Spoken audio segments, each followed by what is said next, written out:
My dad we built the service station just west of the fire station in Farmington, and which is now turned into a church. But we built that, and he ran that Conoco station for many years until he got physically unable to do it.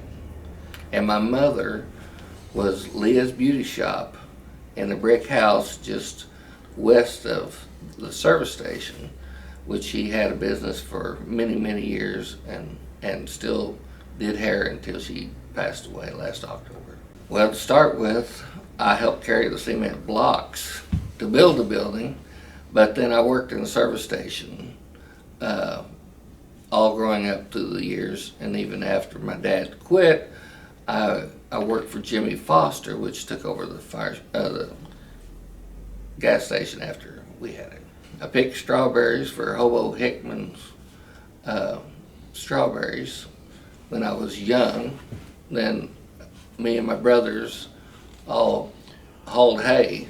That's what we did. We got about 2 cents a bale if we were bucking it and stacking it, and 1 penny if we were driving. So we all took turns. Besides working the family business, of course we had cattle. I did cattle and garden. My dad always had a great big garden. And we had to do our chores. Even if we played sports, we still had to come home and get our chores done, or we couldn't play. But we did that up until I graduated high school. I went to Washington Regional and worked there until Ray's Flowers hired me away to be a delivery boy, and then I worked my way up to assistant manager there before I left and went to Standard Register, which I worked at 32 years prior to being full-time fire chief. My earliest memories of Farmington is we live just past west of the fire station now on that corner, and growing up we had the farm there, but we also had big gardens, and then we built a service station, and those are my earliest years of Farmington. I remember the car wrecks they had on the corner out here when I was a kid. And I also remember having little motorcycles that we would jump and do wheelies on out in the field.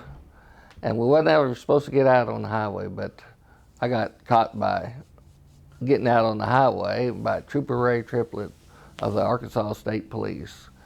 And you couldn't get away with anything in Farmington because it's only a 2-lane street come through town, and everybody knew everyone. And before I could get back to the house, they'd stopped and told my dad at the gas station that they had me stopped up there, and 2 people had told my mom so I couldn't get away with anything.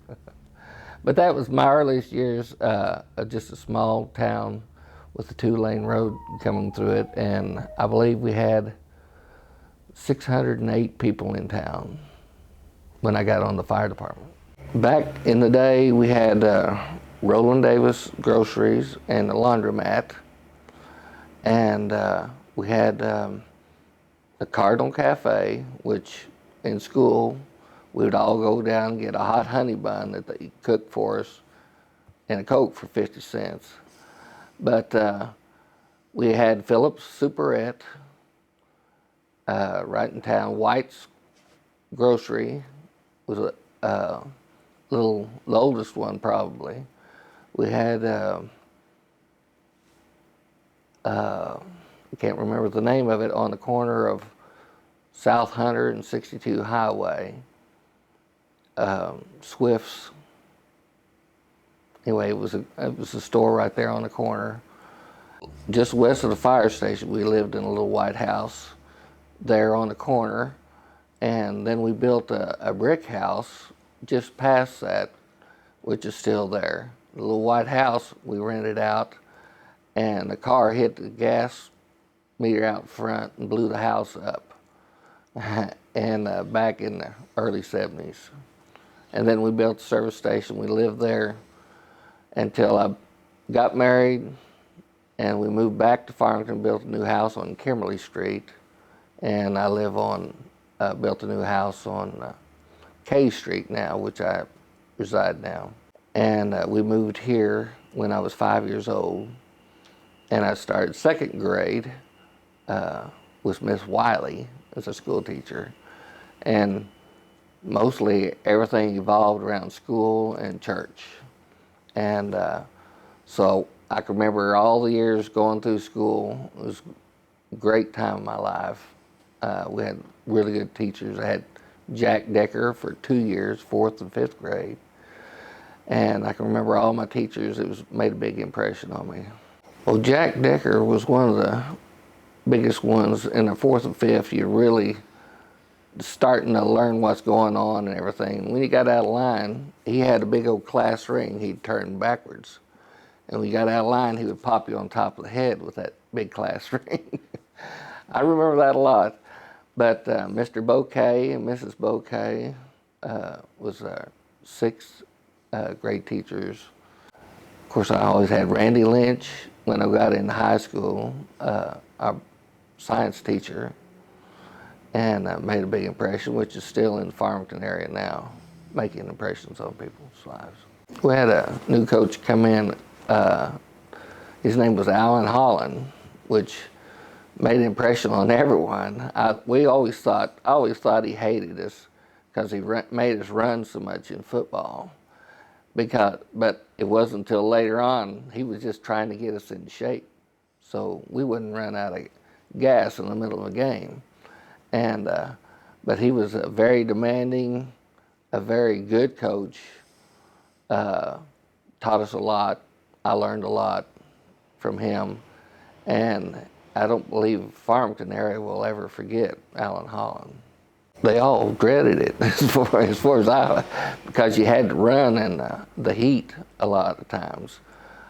Spring training was good because it helped you get a feel for what you was going to experience the fall when the football season started. But it was a great experience. He was known for being a tough coach, but he made us players we were, and later on won state championship because of it. Donnie Smith was a quarterback. Ricky and Randall Lewis, Mike Cook, Chris Hester, Eddie, I'm trying to think of his last name, Eddie Hayes, Gary Tipton. They were all on my team. One of the things I can remember especially was the rivalry because Prairie Grove and Lincoln, and the seniors would always do something to the other ones, back and forth each other. And the best one I can remember growing up, somebody come over and took all the playground equipment off and put them up on top of the school building. They thought it was us, and we had to take it all down and put it up. It was a pretty good prank. I don't know which school did that. But I also learned that before I was in high school that they went in our stores we had downtown, wrote on with yellow and black paint, Go Tigers. And even though Farmington did it, they made Prairie Grove's senior class come over and paint the buildings. That was some of the memories. If you was a coach, you beat Prairie Grove, your contract was sealed. That was the main thing. And the rivalry was big between Farmington, Prairie Grove, and Lincoln, but not as big as Farmington, Prairie Grove. As I was growing up, Hobo Hickman had a big nursery right there around the school, and young kids, that's where they would get their jobs, picking strawberries or different things and working in. I don't remember him, but I remember the building and the establishment so much. But Buck Buchanan, which was Farmington's first mayor, I believe, I remember him well. He also ran the Cardinal Cafe, which as teenagers we all hung out there. And Roland Davis Roland and Edna Davis was a big ones that I remember. They had the grocery store and they had the laundromat. But if you went down there, they would catch a big slice of bologna sandwiches, which was the best, and they would take care of everybody in the community. If you didn't have money and you was hungry, Edna made sure that you got fed. And I don't know, them and my dad had people's books, the books that people owed them money. You know, they could have been rich if everybody had paid them, but that wouldn't stop them from letting them have gas or Roland and Edna food if they needed it. They looked out for the community, and that stuck out big to me. Yes, we attended Farmington Church of Christ, which we attended all my life. My dad was a deacon there when he passed away. My mom started in the first Thursday school we had, and she worked in Thursday school for 40 years straight, and worked up in it till she passed away. Well, I can remember me and the mayor now and I used to play together when his mother would come over to my mother's get her hair done. We was always playing together, whether it was here or at their house, and those were great times. You know, people would come over to your house. We didn't have the travel we do today, so you rode bicycles, and we'd have bicycle races, different ones of us. And, but we didn't really get into bad trouble. My dad's favorite pastime was to fish on the Illinois River at night, and I don't know if that's where I got my fishing desire or not, but he would always take us out on the creek on the Illinois River and fish with chicken liver for catfish at night. And we'd have a fire there and watch the tip of our poles for that bite. That was his favorite pastime. And playing music. He played the mandolin, the guitar, and all that. He taught me how to play the mandolin and the guitar. And when my mother's family all got together, it was always a hootenanny, they called it back then. And it'd be about 3 or 4 of us that had guitars, and my dad mandolin, banjo, fiddles, and everything, and we'd have a musical. And that's what a lot of people would come over, and we'd go over there and play music growing up. Mainly bluegrass type music and Bob Wells, things my dad and mom sang. They'd sing a duet together all the time, and it was really good. And so that's what they played, so that's what I grew up playing.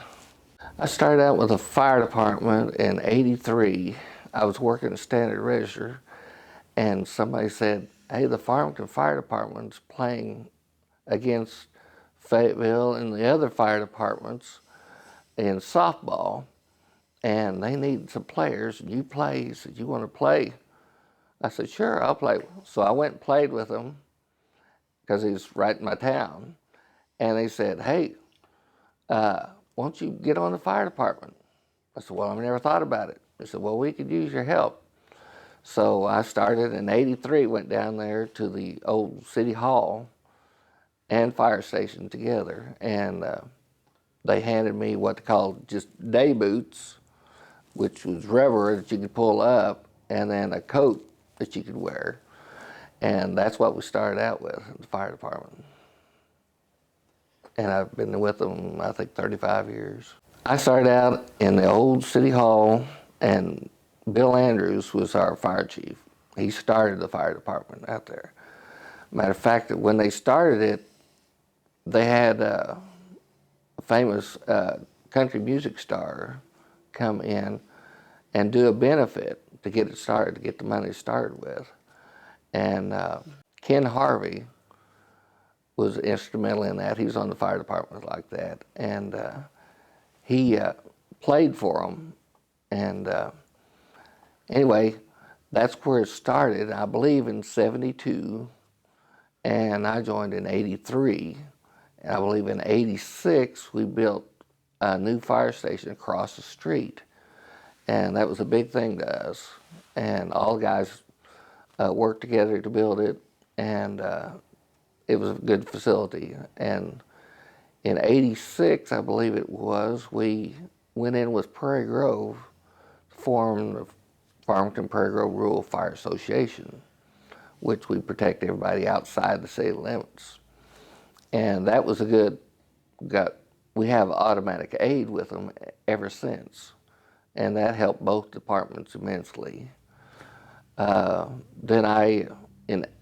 2003, we built a new building here on this premises. I became fire chief, I believe it was 2000, and we built this in 2003. And in 2005, they hired me as full-time fire chief as Farmington kept growing. I was on the city council for 18 years before I took the fire chief's job. After Bill Andrews was chief, C.D. Pike took over. And C.D. was a great man and a great leader, and taught me a lot. He made me captain and made me assistant chief, and then took over as fire chief. So he would always say, hey, you're assistant chief, you need to do this, you need to do that, so he would force you into the role and to perform, so he was a good mentor. Well, since I've been chief, we have built a new facility here, which is older now, but we've gotten quite a bit new updated equipment, and I've seen a lot of firemen come and go. But when we built this town, I think we only had under 2,000 people in town, and now we're estimated about 7,500. So they just got through building the 5-lane highway all the way through town, and we only had 2 stoplights, and the one on Double Springs Road was just built before that. And now we got too many stoplights. 10, I think. They told me in the fire department, hey, we need somebody on the city council, and would you run? I said, well, I'd run. So I got on the city council. I believe we started out, we only had Double Springs Road and Ray's Mills and 170, Highway 170, and the 2-lane highway. It was chip and seal that come through town. It's all the main roads we had. We had the old streets in town. But all of where Southwinds, Sonic, and all that was just a pasture at that time. And we still had part of Stark's nursery in over there. And they built a lot of buildings since then. It's unimaginably how Farmington has grown since then. I was on the council when they built Southwinds and all of these, and I got off in 2000, city council.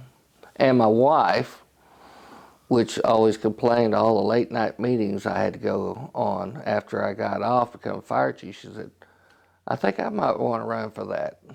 So, and she ran for the position, and they've elected her every year since.